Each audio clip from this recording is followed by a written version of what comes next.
지금 저희가 엊그제까지 했던 게 뭐였냐면은 예수님이 어떻게 태어나셨냐에 대한 걸 조명했었는데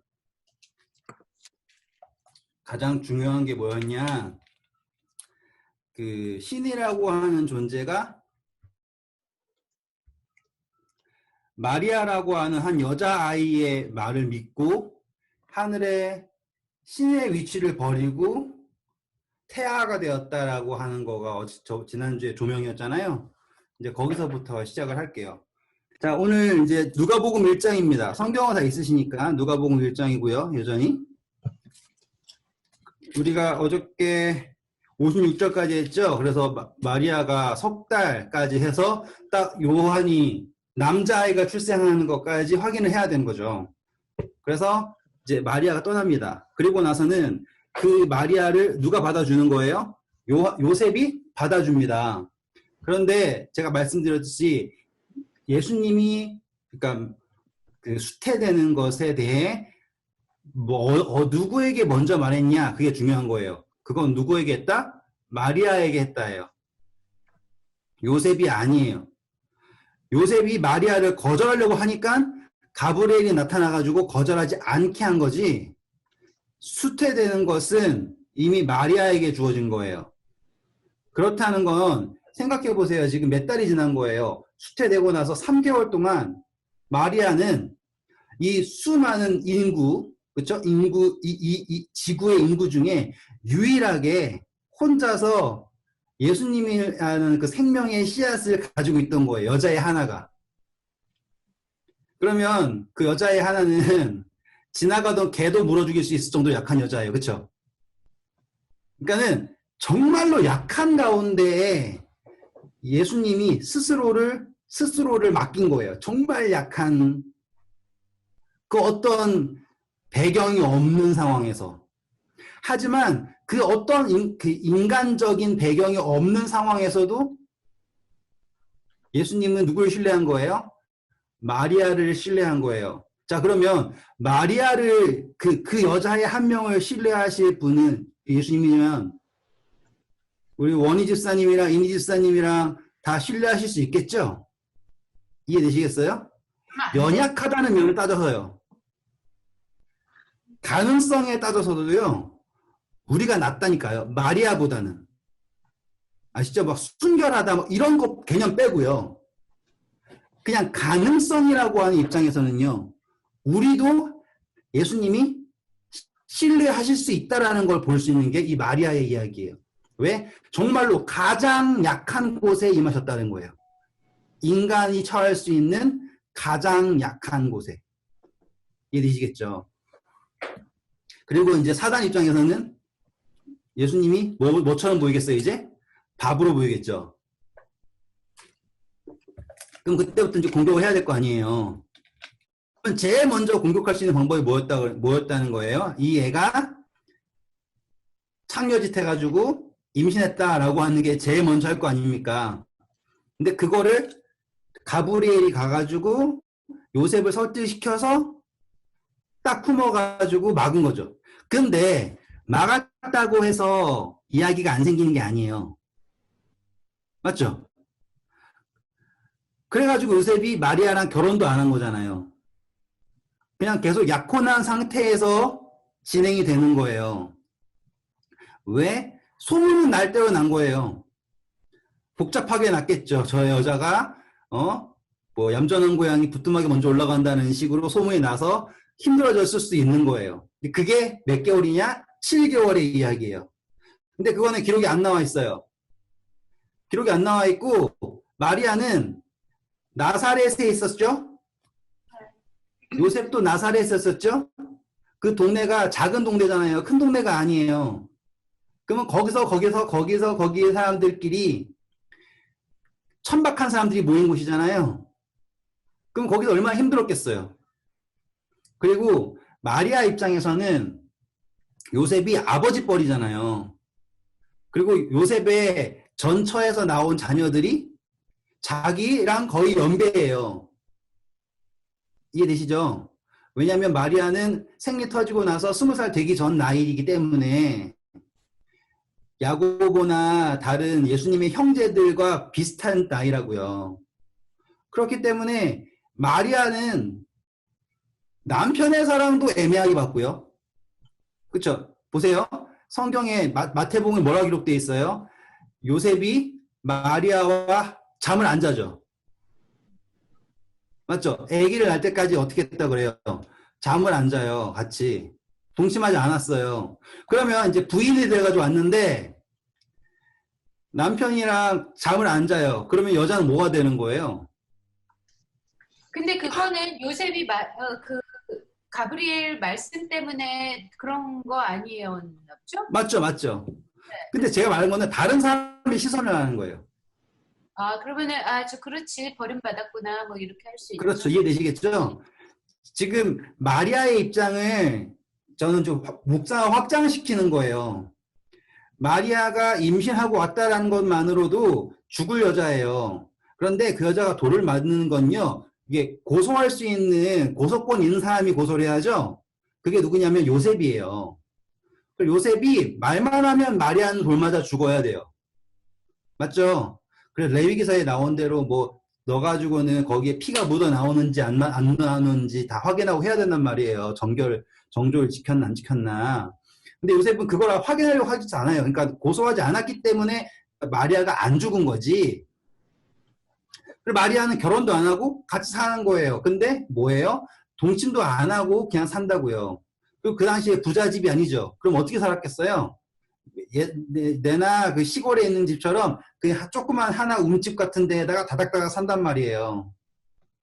그러면 어떤 느낌이겠냐 생각을 해보시는 거예요. 그렇게 마리아가 7개월을 보내요. 그러면 뭐 태교라도 제대로 했을까요? 영양이라도 뭐 제대로 맞췄을까요? 제가 이거는 결혼하기 전에 몰랐는데 이제 아내가 아이를 인도에서 가졌어요. 그래가지고 영양을 못 챙겼어요. 그러니까 저도 그걸 잘 몰랐고 내가 갖다 준 거는 수박밖에 없어. 그러니까 아무것도 구할 수 있는 게 없으니까.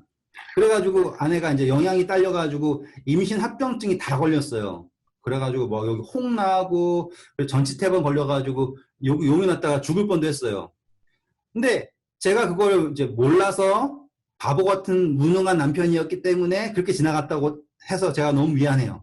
그건 갑자기 내가 간증을 하는데 너무 미안한 상황인데 자 그러면 예수님의 어머니는 마리아는 제대로 된 태교를 했을까?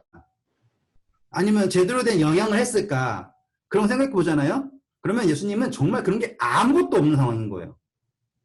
아시겠죠? 정말로 스트레스 받는 상황, 마리아도 되게 우리가 그림 보면 마리아가 막 성스럽게 막 이러고 있는데 그게 아니라니까요. 주눅 들고 힘들고 어려운 상황이라고요. 이해되셨죠? 그런데 이제 나이가 이제 날짜가 10달이 찼어요. 그런데 무슨 일이 일어났어요? 호적하라는 영이 생겨요. 자, 그러면 이제 마태복음 1장 갈게요. 24절, 25절 읽어주세요. 요셉이 잠에서 깨어 일어나 주의 사자의 분부대로 행하여 그의 아내를 데려왔으나 아들을 낳기까지 동침하지 아니하더니 나음의 이름을 예수라 하니라. 자, 그럼 요 사이에 일이 없다는 거죠. 그렇죠? 마태복음에. 근데 2장엔 곧바로 동방박사가 나와요. 그럼 요 사이에 이야기 어디에 있냐면 누가복음에 있겠죠. 쭉 와볼게요. 누가복음 2장입니다. 그때 가이사 아구스도가 영을 내려 천하로 다 호적하게 하였으니 이 호적은 구레뇨가 수리아 총독이 되었을 때 처음 한 것이라 모든 사람이 호적하러 각각 고향으로 돌아가매 라고 나오죠. 자, 제가 말씀드렸지만 누가는 시간 순으로 설명하는 사람입니다. 그래가지고 항상 2개의 포인트를 주죠. 그래가지고 헷갈리지 않게. 그래서 아구스도가 했고요. 구레뇨가 수리아 총독에 있는 시간. 그리고 처음 한 것. 그러면 역사적으로 정확하게 나오는 시기예요. 그럼 나중에 우리가 이것만 알면 예수님이 이때 태어났다는 걸 알 수 있죠. 그러니까 누가는 그걸 원하는 거예요. 그래서 역사가들이 조금만 연구하면 예수님이 BC 4년에 태어나셨다 그게 나온다고요. 그래서 이걸 해준 거예요. 근데 여기 흥미로운 점은 호적을 하자라고 해요. 근데 호적을 해가지고 어디로 가야 되냐? 4절입니다. 요셉도 다윗의 집 족속이므로 갈릴리 나사렛 동네에서 유대를 향하여 베들레헴이라 하는 다윗의 동네로 그 약혼한 마리아와 함께 호적하러 올라가니 마리아가 이미 잉타였더라 라고 합니다. 자, 그러면 여기에서 질문이 뭐냐면 요셉은 누구랑 누구랑 갔을까요? 예요. 마리아랑 요셉이랑 애들이랑. 마리아랑 요셉이랑 애들이랑. 그것도 좋은 정보예요, 확실히. 그런데 여기에서 보면 마리아랑 요셉만 갔다고 얘기하고 있잖아요. 성경에서는. 그러면 이게 어떻게 생각을 하면 온 사람들이 직접적으로 움직이는 게 아니라 예? 가장이 움직여야 된다라고 한 이야기가 될 수도 있어요. 상식적으로 그렇잖아요. 호적을 할 때 그냥 가장이 가서 하는 게 맞지 전 국민이 다 움직일 필요는 없잖아요. 이해되시죠? 그러면 마리아랑 요셉이랑 간 이유는 뭐냐면 마리아가 지금 누구의 가족으로 들어왔다라는 거예요. 요셉의 가족이 들어왔는데 이걸 증명할 방법이 없죠. 요셉 혼자 가서. 그러면 그거 마리아를 누가 데리고 가야 되는 거? 그러니까 마리아가 직접 가는 수밖에 없죠. 이해되시겠습니까? 그래서 지금 이 여행은 나온 그대로 마리아랑 요셉이랑 간 거예요. 왜냐면 가족은 남겨두고 대표가 가는 거니까. 그래가지고 가요. 그런데 이게 얼마나 강력한 법이었냐면 임산부도 데리고 갈 수밖에 없는 거예요. 이해되시겠죠? 임산부까지도 데리고 갈 수밖에 없는 상황을 만든 거예요. 이게 전 하나님의 은혜라고 봐요. 자, 그래서 지금 무조건 가야 된다고 한 영이 나와서 데리고 갔어요. 가가지고는 뭘 합니까? 해산할 날이 찼죠. 네. 그런데 잘 생각해 보세요. 베들레헴이 큰 마을이에요? 작은 마을이에요? 작은 마을. 작은 마을이죠. 그러면 거기에 여관이 많을까요? 적을까요? 뭐요? 지금 호적하러 오려면 다윗의 후손들은 다 어디로 가야 돼요? 베들레헴으로 간다라는 거예요. 그러면 베들레헴은 지금 누구가 다 모여 있는 겁니까? 다윗의 후손. 네, 정확하게 보셨어요. 자, 그러면 이제 오늘의 묵상은 여기서 시작해 볼게요. 지금 예수님이 다윗의 후손으로 온다라는 거는 몇천 년 전부터 예언되어 있던 거죠. 그렇죠? 그리고 성경에 호세아서, 미가서 5장 2절부터 해가지고 어디에 다 뭐라고 나와요? 예수님이 베들레헴에서 태어난다고 얘기해 놨어요. 자, 그러면 생각해 보세요. 제가 이거를 늘 묵상할 때마다 또 늘 가르칠 때마다 생각 드는 게 이해가 안 가요. 메시아가 베들레헴으로 온다 그랬으면 사람들은 베들레헴을 뭐 해야 됩니까? 버려둬야 됩니까? 아니면 투자를 해야 됩니까? 투자해야 되죠. 지금 원희집사님 부동산 하시니까 당연한 게 그 결과잖아요. 왜 이건 성경에 나와 있는 메시아가 올 곳이에요. 투자하세요. 만약에 예수님이 뭐 어디로 산타클라라로 온다라고 하면 거기 땅값 올라야 되는 거 아니에요. 당연한 거잖아요. 그런데 베들레헴은 그 당시까지만 해도 어떤 동네라고요? 작은 동네라고요. 그러면 뭐예요? 사람들이 메시아를 기다리고 있는 거예요? 안 기다리고 있는 거예요? 안 기다리고 있는 거죠. 자, 또 보세요. 메시아는 누구의 계보를 통해 온대요?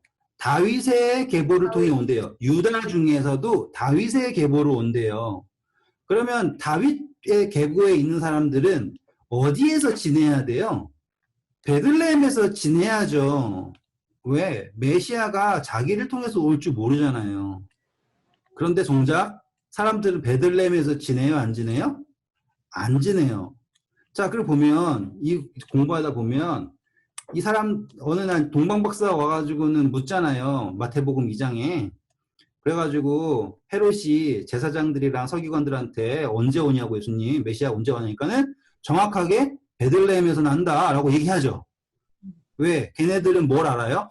시기를 정확하게 알고 있잖아요. 지금 모든 이스라엘 백성들은 다 예수님이 언제 어디에서 온다라는 걸 다 알고 있어요. 그리고 지금이 그때쯤 알고 있어요? 언제는 모르고 있잖아요. 알죠. 다니엘서에 네. 나오잖아요. 7일의 절반에 언약을 세운다. 70일에 다 나왔어요. 다니엘서에. 그거를 알고 있어야 돼요. 그러니까는 침례 요한이 메시아에 대한 복음 전하니까 사람들이 막 들고 일어나죠. 왜 시기가 맞아야지 들고 일어나는 거잖아요. 그러니까는 이 사람들은 그 당시에 메시아가 온다, 이쯤에 와야 된다라는 걸 다 알고 있다고요. 이해되시겠죠? 그런데 그렇게 알고 있음에도 불구하고 베들레헴이 버려져 있다라는 거예요. 네, 하나님은요, 되게 로맨틱하신 분이에요. 왜 그러냐면 사람들이 다들 자기 먹고 살기에 바빠가지고 약속의 땅을 다 떠나 있죠. 약속의 땅을 떠났다는 건요, 그 말인 즉슨요, 메시아가 오든 말든 나는 상관없고요, 나를 통해는 오지 마세요라는 거예요. 그런데 하나님은 정말로 제가 말씀드렸잖아요. 로맨틱하신 분이에요. 사람들이 안 들으니까 뭐를 만들어요? 세상의 왕을 통해서 법을 만들어요. 그래가지고 원하든 원하지 않든 다 어디로 모이게 하는 겁니까? 베들레헴으로 모이는 거예요. 근데 신기하죠? 베들레헴에 누가 모인 거예요? 다윗의 자손들이 다 모인 거예요. 이해되시죠? 그러면 하나님이 원래 원하시는 건 뭔지 아세요? 예수님이 태어나실 때 조용히 태어나셨어요? 아니에요. 하늘에 별이 떴잖아요. 천사가 뜬 거예요. 눈에 보이게. 누가 봐요? 목동들도 봤어요. 누구도 봤어요? 동방 박사들도 봤어요. 동방 박사가요, 비행기 타고 날아온 게 아니에요. 몇 달 걸려서 온 거예요. 아시죠? 동방 박사는 결코 비행기 타고 온 게 아니에요. 몇 달 걸려서 왔어요. 그러면 그동안 한 달가량을 별이 떠 있었다라는 거예요. 그 얘기는 뭐예요? 베들레헴이라는 동네가 이건 말이 안 되는 이벤트가 계속 일어나고 있는 거죠. 그러면 하나님은 뭘 원하는 거예요, 지금? 다윗의 자손들이 한 자리에 모여서 메시아의 나심을 기뻐하라고 모이도록 정말로 축복해 주신 거라고요. 생각해 보세요. 예수님이 태어났을 때 사람들이 아무도 안 들으니까 목동들한테 가가지고요. 그 시간에 깨어있는 목동들한테 가가지고는 잘 봐라. 기쁜 소식이 왔다 하고서는 너희를 위하여 구주가 나셨다. 가서 강보에 쌓인 아이를 보라. 그러면 목동들이 이걸 보시면 제가 지금 이야기를 설명해 드리고 있는 거예요. 2장 이야기를. 보시면 10절에 큰 기쁜 소식이 왔어요. 그런데 장소를 정확하게 안 가르쳐 줘요. 뭐라고 얘기하냐면 표적인데 강보에 쌓여 구유에 누워있는 아기라고 하는 표적을 줘요. 그러면 목동들은요. 구유가 어디에 있는지 다 알죠. 자기 밥그릇이잖아요. 구유가 다. 그러면은 그 밤중에 구유가 어디는 다 수색을 했겠죠. 그러면 그게 조용하겠어요? 조용하지 않다고요. 지금 상상을 해보시면 정말 작은 마을이에요. 그러니까 선교지 같은 데 가면, 특별히 인도 같은 데 가는 데가 정말로 흙집 같은 거, 벽돌집 봐가지고 캐놓은 거, 옆에 또 있고, 집 있고, 옆에 또 있고, 이런 상황이라고요, 거기가. 그러면 누군가 와서 시끄럽게 떠들면 다 알아요. 그러면 목동들이 와가지고 막 수색하고 다니는 거. 아이가 태어났더니만 목자들이 찬송하는 거. 하늘에는 쓸데없이 밝은 별 떠 있고요. 그쵸? 그 난리법석이 나면요, 사람이요, 웬만큼 생각이 있으면, 솔직히 독립기념일날 폭죽 쏘는 것도, 예? 아무리 관심 없는 저도요, 저는 미국 공익 관심 없는 사람인데, 가서 쳐다보고서는, 와, 폭죽 터트리는데 이 정도 한다고요. 근데 지금 메시아가 태어났다라는 소식을 하면, 아무리 관심 없는 사람이어도, 최소한 다윗의 자손이면, 가서 들여다봐야죠. 가서 기뻐해야죠. 안 그래요? 그런데, 여기 성경 기록 보면 목동 말고요. 예? 동방박사 말고 그 어떤 존재도 메시아의 오심에 대해서 함께 즐거워하지 않고 그게 감사하지 않아요. 다윗의 족속인데. 포인트가 그거라니까요. 다들 자기가 나는 유대인이고 다윗의 자손이야. 이것만 알고 있지. 정작 메시아는 기다리지 않아요. 심지어 억지로 등 떠밀려가지고 한 곳에 모여가지고 좀 상상을 해봐요. 정말 만약에 다윗 자손들이 한 곳에 모여가지고요. 예수님 태어나셨을 때 같이 기뻐했다면 이야기는 완전히 달라졌을 거라 생각해요. 근데 이야기가 그렇지 않다 이거예요. 다 뭐하기 바빠요? 호적하기 바쁜 거예요.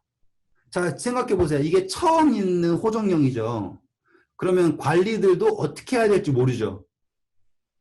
그럼 이게 빨리 됐을까요? 늦게 됐을까요? 그냥 지지부지 미국보다 더 늦은 완전히 그런 거였을 거 아닙니까? 그러면 뭐예요? 여유를 가지고 이 아이를 경배하고요. 함께 기뻐할 수 있는데 아무도 그렇게 하지 않은 거예요. 근데 이게요. 지금 오늘날도 똑같이 일어날 거라고요. 정작 예수님을 기다린다, 믿는다라고 하는 사람들이요. 절대로 예수님 오심을 기다리고 있지 않다라는 것을 이 이야기가 반증해 보이는 거예요. 잘 생각해 보면 예수님 믿는 사람들을 예수님 오시는 거 원하지 않아요. 아무도 노력하지도 않고 기다리지도 않아요. 왜? 나는 여기에서 잘 먹고 잘 사는 게 좋거든요. 똑같다니까요. 말만 그렇게 하지 실제가 그렇지 않다고요. 근데 그게 증명이 된 게 어디예요? 베들레헴이에요. 다 갖다 모아놨는데 다 기다리지 않아요. 그리고 뭐하기 빨라요? 판단하기 빠르고요. 빨리 끝나고 다시 내 곳으로 돌아가서 내 먹고 살기 바쁘겠지. 그게 다윗의 자손들의 모습인 거죠. 제가 말씀드렸잖아요. 예수님의 초림 때 있었던 일은 예수님의 재림 때도 있을 거예요. 그러면 지금 호정령이 났죠. 그러면 호정령이 앞으로는 어떻게 날 것이냐라고 했을 때 분명히 호정령은 이제 우리 SDA를 다니는 사람들은 다 일요일 휴업령을 알고 있어요. 이게 뭐에 관련된 거냐면 예배에 관련된 거예요. 근데 제가 그것이 이거다 저거다라고 말 수는 없지만 확실한 건요. 호정령하고 똑같은 게 생겨요. 분명히 호정령과 똑같은 거 생겨서요. 어디에 속했는지를 직접 자기가 선택해서 레지스터 하는 일이 생길 거라고 예수님 오시기 전에 자발적으로 하게.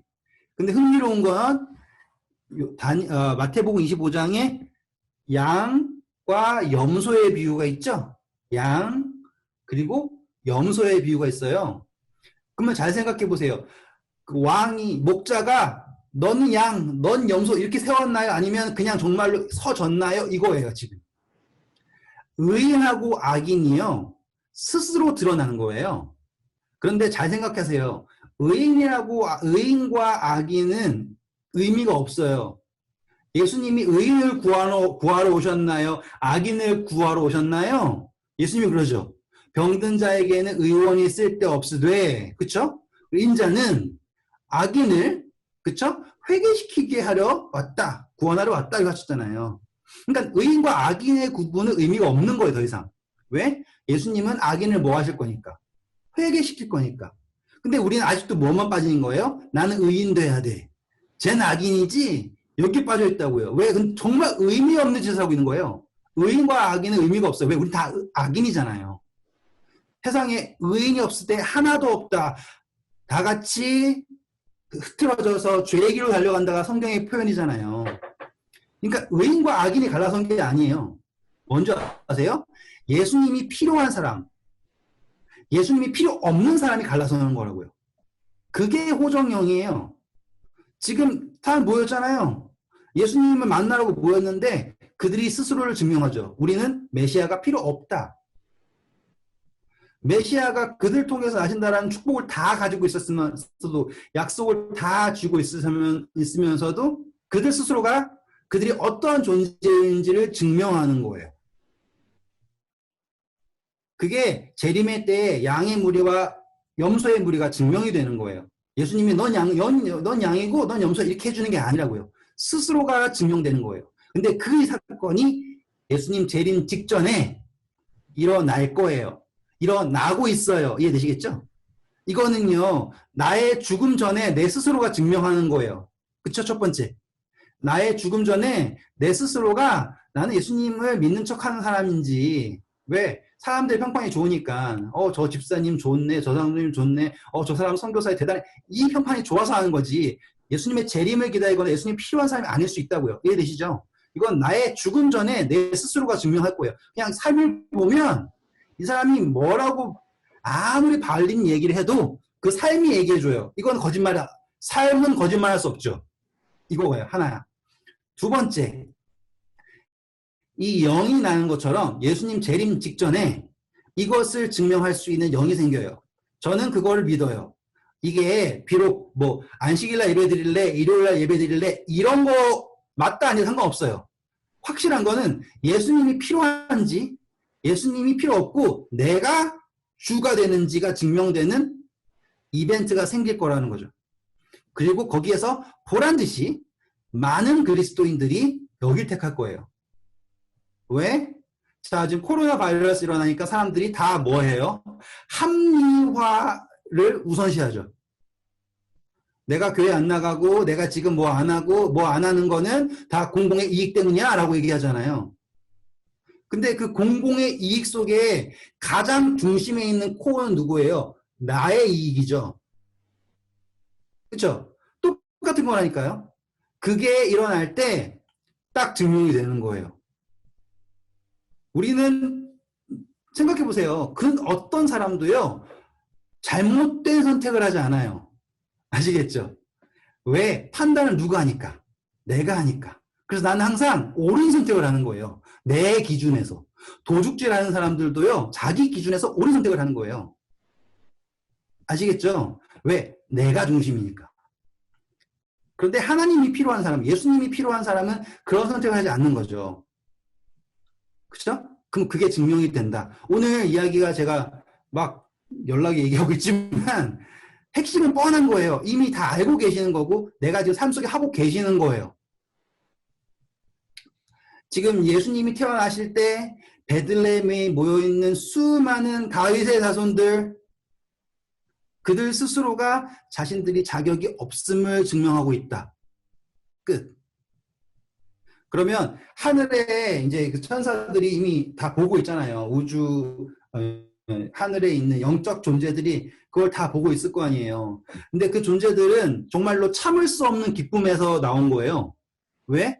예수님이 몇 개월 동안 없었어요. 10개월 동안 하늘에도 안 계시고 땅에서도요. 말 못하는 아기로 뱃속에 있는 거예요. 그러면은 한 번도 예수님과 떨어져 본 적이 없는 천사들은 그 10개월을 얼마나 갈망하며 있었을까요? 아시겠죠? 그 사람들, 그 존재들은요, 정말로 참을 수 없는 기쁨에 뛰쳐나와가지고요, 누구 자꾸 얘기할 사람이 없을까 막 찾다가 아무도 관심 없으니까 누구한테 간 거예요? 목자들 찾아가가지고는, 야, 좀 들어봐라. 큰 기쁨의 소식이 왔다. 막 이야기하고 있다고요. 그런데 우리는 반대라니까요. 복음을 전한다는 것도요, 똑같은 거예요. 정말 참을 수 없는 기다림의 기쁨에 전하는 거예요. 천사들이 한 것처럼요.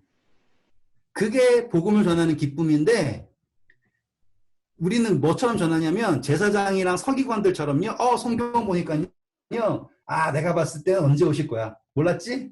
몇 월 며칠에 오신다? 이 얘기하면서 무슨 퀴즈 맞히기식으로 복음을 전하고 있는 거예요. 그러니까 이건 말이 안 되는 거죠. 기본적인 세팅이 틀렸어요. 우리는 정말 어느 순간 스스로가 바리새인이 된 거예요. 스스로가 제사장이 되었고요. 그래서 판단하기만 빨라요. 몸은 안 움직여요. 만약 정말 그렇게 예수님을 기다리고 하는 제사장들과 바리새인들과 서기관이었으면 그들의 몸은 이미 베들레헴에 있어야 된다니까요. 찾고 찾으면서 다윗 자손들을 독려해가지고 자 지금 50대 되었다 준비시켜야 이렇게 해야 되는 거지. 그 사람들은 뭐만 채우고요. 내 머리로 알고 난 알아. 난 달라. 너넨 다 아냐. 모르겠어요. 제가 얘기하면서도 저한테 스스로 얘기하는 걸 수도 있어요. 뭐 어느 날 보니까 제가 성경을 좀 잘 알더라고요. 그러면 나는 그 순간 뭘 하겠어요? 난 잘 알고 저 사람들은 뭐야 목사인데 저것도 몰라? 막 이럴 수도 있잖아요. 비교하고. 그러니까 제가 한동안 그랬던 것 같아요. 왜? 난 선교하니까 뭐야 난 선교하는데 목사님들은 맨날 놀기만 해. 뭐 일주일에 설교 한 번 하는 거 힘들대. 깜짝 놀랐어요. 일주일에 설교하는 게 너무 힘들다고 막 투정 부리는 거예요. 그럼 목사님이 설교하는 뭐예요 대체? 그게 왜 힘든 거예요? 근데 그게 뭐냐면 저도 똑같은 거기에다가 제가 넣고 있는 거예요. 근데 그게 아닌 거예요. 이 복음은 천사들처럼 전하는 거예요. 정말로 참을 수 없는 그 10달 동안 어떻게 받겠어요? 정말 이러고 받겠죠. 뚫어져라고. 얼마나 간절히 기리고 아기 다리고 고기 다리는 것처럼 어떤 그 기쁨의 복음을 전한다고요. 근데 천사들이요 그렇게 전했는데 사람들이 반응을 안 해. 얼마나 김새일까요? 그리고 딱 봐도 누가 봐도 메시아고 누가 봐도 이거는 성령의 역사가 되는 아기가 돌아다니는데 나사렛에서는요 한 명도 예수님을 주목을 안 해. 엄청 신기하죠? 그렇게 예수 태어나셨어요. 그래가지고는 예수님이 곧바로 애굽에 간 게 아니에요. 지금 많은 분들이 착각하시는 게 예수님 태어나자마자 목자가 들이닥치고 태어나자마자 동방 박사들이 황금이야 유황 들고 들어온 줄 알잖아요. 그게 아니에요. 동방 박사들은요 한참 있다가 와요. 왜냐면 자 지금 보시면 2장에 보시면 21절 보세요. 할례할 8일이 되매 그 이름을 예수라 하니라고 하죠. 자 보시면 이름을 언제까지 안 주는 거예요? 할례하기 전까지는 안 주는 거예요. 그게 문화예요. 그러니까는 하나님의 백성으로 태어났다라는 것이 증명이 된다라는 게 할례거든요.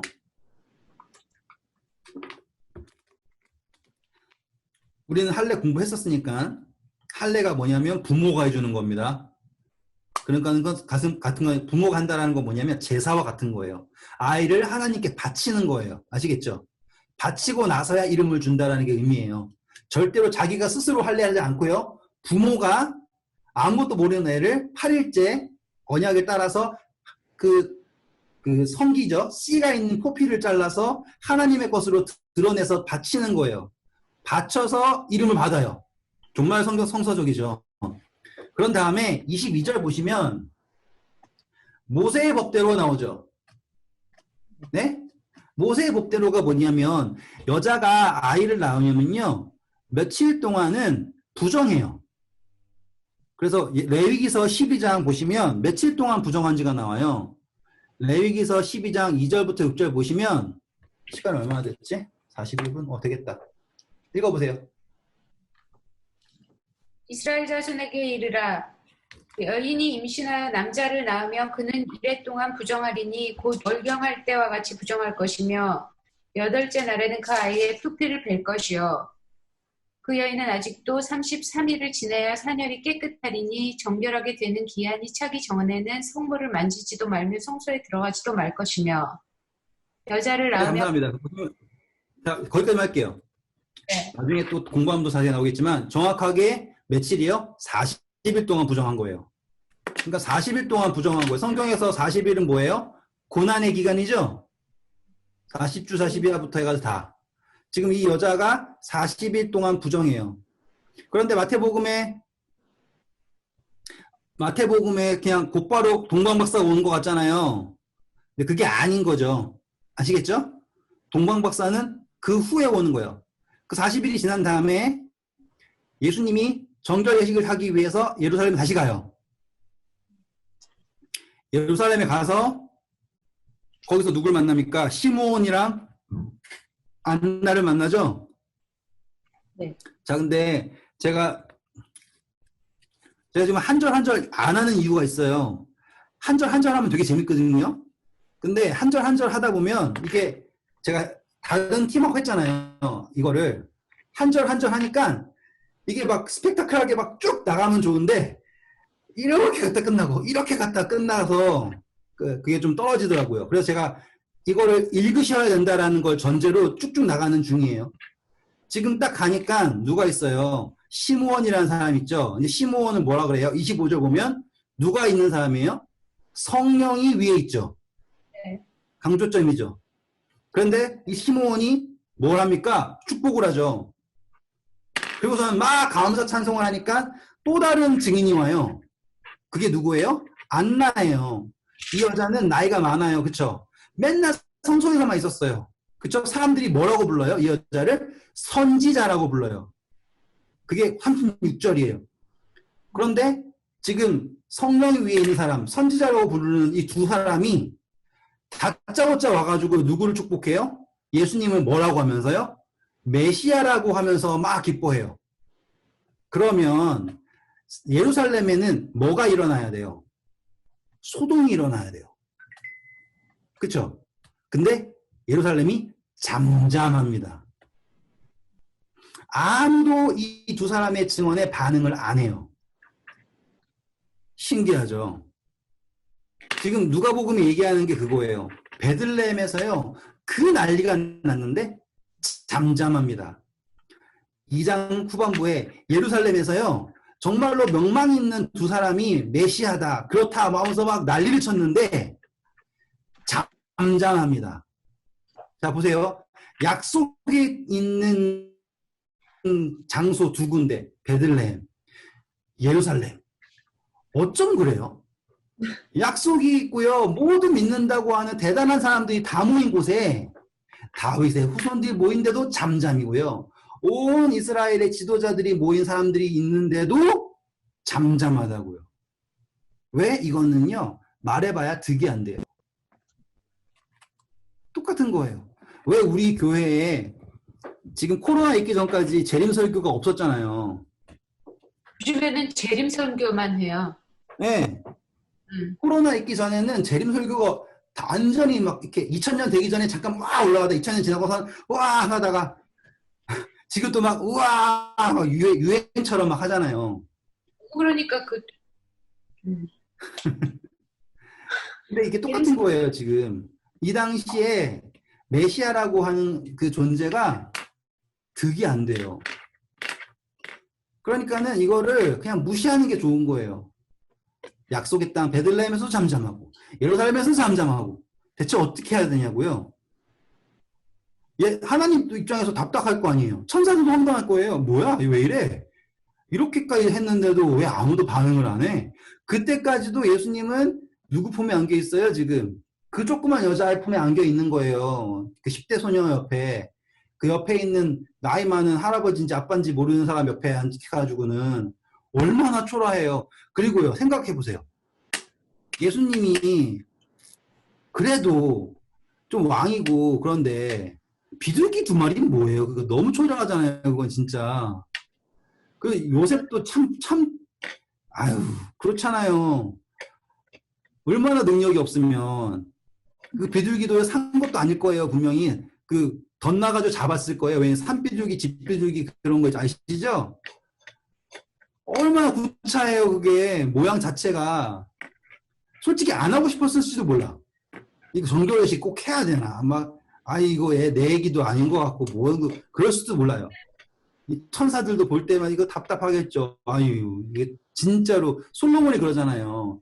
1만 번제를 드리고서도 이 번제가 예수님에게 이 기름이 천천만만의 기름이 뭐 되겠습니까? 라고 얘기하잖아요. 그렇게 해도 모자를 파네. 만약에 진짜 이스라엘 백성들이 예수님 왔을 때 정말로 믿음으로 받고 기뻐했잖아요. 그러면 이야기는 달라졌을 거예요. 정말로 달라졌을 거라고요. 진짜 예수님이 제 발로 온 거 아니에요. 메시아가 제 발로 온 거 아니에요.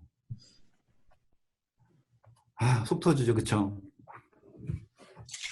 근데 이래도 반응 안 하던 사람들이요. 누구한테 반응하는 줄 아세요?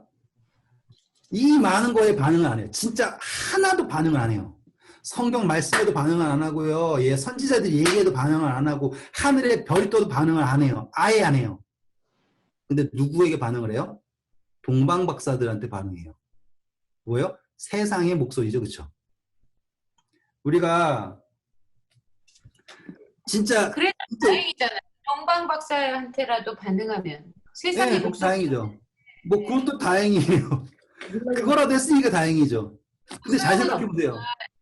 지금 몇 번째 메시지예요? 첫 번째 베들레헴, 두 번째 시므온이나 안나, 세 번째 동방박사. 지금 예수님의 오심이 한 번, 두 번, 세 번 확실하게 알려져지고 있죠. 이해되시죠? 그게 뭐냐면 동방박사가 온다라고 하는 게 성서적으로 예언되어 있어요. 이사야서에 계속 예언되어 있는 게 땅 끝에서부터 나의 백성들이 와서 나를 섬길 것이다 라고 하는 게 이사야서에서 예언되어 있는 거예요. 그런데 그제서야 반응을 하는 거예요. 근데 그제서야 반응하는데 어떤 반응하냐면 믿는다가 반응하는 게 아니라 알고 있다 반응이에요. 그예요. 아시겠어요? 동방박사가 왔을 때 무슨 반응을 했어요, 백성들이? 막 소동이 일어나가지고요. 메시아가 유대인의 왕이 어디서 태어났냐 막 하잖아요. 마태복음 2장에. 그것은 걔네들이 와가지고 한 얘기가 뭐예요? 우리도 메시아를 믿겠다라고 하지 않죠. 우리가 알고 있다고 얘기했죠. 베들레헴에서 나신다. 똑같다니까요. 이제 마지막 때예요. 첫 번째, 두 번째, 저는 지금 뭐 이거를 굳이 세천사의 기별 갖다 붙이진 않겠어요. 하지만 계시록에 나온 것처럼 나팔은 불고 있는 거예요. 이렇게 예수님 오시기 전에 와셨다, 한다, 뭐 한다 이렇게 하는 거 있잖아요. 그게 온다고요. 지금 잘 생각하셔야 되는 게 그게 올 때 이 교회가 하나님 믿는 그리스도인들이 다 이러고 있죠. 그런데 언제 입을 열 거냐면 세상 사람들이 막 들어올 때 있죠. 예? 지금 동방박사들이 뭘 보고 왔어요? 말씀 보고 왔어요? 아니면 뭐 메시지 보고 왔어요? 하늘의 징조를 보고 왔죠. 그렇죠? 자, 그러면 이 징조들을 통해서 많은 사람들이 회심을 할 거라고요. 그렇죠? 그러면 그제서야 이 사람들이요 입을 열 거라고요. 근데 어떻게 여냐면 믿는다라고 여는 게 아니라 우린 알고 있었어 이놈들아 이 정도로 연다고요. 그리고서는 그 사람들은 베들레헴에 갑니까? 안 가죠. 누구만 보내요? 첩자만 보내죠. 야 가서 봐. 정말 낫나 낫으면 가서 죽여버리게. 그게 제사장들의 모습이에요. 그게 헤롯의 모습이고요. 이해되시겠죠? 이게 똑같이 일어나고 있다니까요. 지금 똑같이 일어나고 있어요. 그러니까는 이 상황에서 나는 지금 어디에 있는가를 정확하게 보시면 돼요. 지금 막 바람이 불고 있잖아요. 예? 이거는요. 지금 우리 보고요. 베들레헴에 가라는 얘기예요. 베들레헴에 가서 기뻐하라는 얘기예요. 언제 이 코로나가 끝나서 다시 내가 일상생활 복구해가 돈 더 잘 벌지? 이 생각하라는 게 아니라 내가 지금 나의 호적을 어디로 둘 것인가를 증명할 때가 왔다라는 걸 알고 있어야 된다는 거예요. 이해되시죠? 그리고 사람들한테 내가 교회가 몇 년 다녔는데 내가 그거 모를까 봐 다 알아. 이따가 이재영 나오고 자기는 안 돼. 다 알아. 이게 아니라 정말로 믿고 내 삶을 거기에 드릴 수 있는가가 증명이 돼야 된다는 거예요. 이해되시겠죠? 지금 제가 성경 한 절 한 절 하지 않고 전체로 설명해 드렸어요. 왜냐하면 이 전체로 봤을 때 이 이야기가 정말 한 이야기구나. 이게 정말 지금도 일어나고 있구나라는 걸 보셨으면 좋아서 제가 이걸 하나로 드린 거예요. 근데 제가 다시 말씀드리지만 이거는 지금 일어나고 있고 지금 우리가 그것에 반응을 해야 될 때인 거예요. 이해되시죠? 우리가 예수님이 지금 전 당장 내일 나는 1초 있다 예수님 와도 이러고 좋아하고 갈 것 같아요. 저는 그게 제 소원이에요. 똑같은 마음이 여러분들 있는 걸 저도 알아요. 근데 그런데 문제는요. 우리만 가는 게 아니잖아요. 그렇죠? 최소한 내 가족이라도 내가 당장 옆에 있는 사람이라도 챙겨야 되잖아요. 그러면 내가 지금 어떤 마음이 생겨야 되냐 이거예요. 아시겠죠? 그 천사들과 같은 마음이 생기는 거예요. 그냥 생판 모르는 목자들한테 가가지고는 좀 초면일 거 아니에요. 좀 부끄러웠겠죠. 천사 입장에서는 우리 입장에서는 너무 기뻐가지고 지나가던 개 잡고서는 야 이렇게 좋은 일 생겼다 그런 거랑 다를 바 없는 수준이에요. 솔직히 말하면 그 정도의 뜨거운 마음이 있어야 된다라는 거예요. 오늘 제가 시간이 다 돼서 정리를 하는데 예수님의 나심이 이렇게 누가복음 1장, 2장, 그리고 마태복음 1장, 2장에 조명이 되어 있어요. 이거를요, 오늘 한번 다시 한번 꼭 읽어보세요. 그러면 하나님이 얼마나 많이 배려를 하셨나 알아요. 이스라엘 백성들을 위해서 얼마나 많은 배려를 하셨는지, 그러니까 절대로 몰래 오시지 않았다라는 거예요. 그리고 충분히 그들에게 메시아를 영접할 수 있는 기회를 줬어요. 예루살렘에서도요, 베들레헴에서도요, 하늘의 별은 계속 떠 있었다고요. 그렇죠? 그런데 그들이 뭐 했다? 모른 척 했다. 오늘도 똑같이 충분히 기회가 주어지고 있어요. 이거는 뭐 저는 뭐 이렇게 종말론자는 아니에요. 근데 나는 계속 그 메뚜기가 계속 신경 쓰여. 난 지진도 신경 안 쓰이고 홍수도 신경 안 쓰는데 메뚜기가 왜 이렇게 신경 쓰일까요? 메뚜기가 중국 왔대요, 이제. 그래서 중국인데 후한선까지 왔대요. 그러면은 메뚜기가 이제 점점점 가가지고 아직 여름 한창 남았잖아요. 그러면 더 넘어가가지고 좀 있으면 한국도 가겠는데? 그 생각이 들더라고요. 하고 아프리카에서 인도 지나서 아랍 지나서 인도 지나서 중국 간 거예요. 이렇게. 아시겠죠? 아프리카에서 시작을 해가지고 그것도 재밌잖아요. 그게 딱 홍해에서 시작한 거예요. 나 그게 너무너무 신기해. 그러니까 이게 이렇게 퍼지고 있는 거야. 이게 지금 이렇게. 나는 다른 거 신기한 게 아니라 그 메뚜기가 홍해에서부터 퍼져 나가가지고 이렇게 전 세계를 덮어간다는 게 너무너무 신기해요. 그리고 오늘 뉴스 보니까 시베리아가 39도까지 올라갔다는데요, 오늘? 39도면 뭐야? 120? 130? 그러니까 뭐 시베리아가 그 정도 올라갔으면 말 다 했죠, 뭐. 이거를 이제 좀 한편으로는 내 새끼를 위해서는 슬프지만 또 다른 한편으로는 하나님 금방, 예수님 금방 본다는 것도 즐거운 일이니까 뭐 그 생각을 해봤어요. 근데 오늘 제가 또 이걸 가르치면서 느낀 건데, 야, 그러면 나는 지금 어떻게 해야 되나 라는 생각을 다시 한번 하게 되네요. 나는 지금 베들레헴에서 있는 건가 아니면 예루살렘에서 모른 척하고 있는 건가 다시 한번 생각해 보게 되는 것 같아요. 이게 그냥 보통 모른 척하고 있는 건 것 같아요. 그쵸. 너무 뻔한 이야기인데 모른 척하고 있는 거고, 그리고 너무 뻔한 이야기인데 안다고 나는 알아 하고서는 안도하고 있는 게 더 많은 것 같아요. 지금 그것도 거나 마찬가지예요. 그냥. 네, 그렇죠. 그러니까는 다 지금 대부분의 분들이 코로나 설교 막 돌면서 앞으로 이거 될 겁니다. 될 겁니다. 나 그거 알아. 그 정도에서 멈추는 거지 믿고 자기를 던지고 그런 걸 안 하는 것 같아요. 그러니까 제가 봤을 때도 지금 그 얘기하면서 제 스스로가 좀 가책이 좀 들어요. 나도 지금 정말 그냥 아는 척만 하고 있는 사람인가, 아니면 이걸 내가 달라져야 되는 건가, 내가 지금 그거 하고 있는가라는 생각이 다시 드는 것 같아요. 좀 각자의 묵상으로 맡기고 서로 정죄하지 마시면서 행복한 밤 보내시고 꼭 한번 읽어보세요. 제가 일부러 한 절씩 안 했어요. 통째로 했어요, 일부러. 그러니까 꼭 읽어보세요.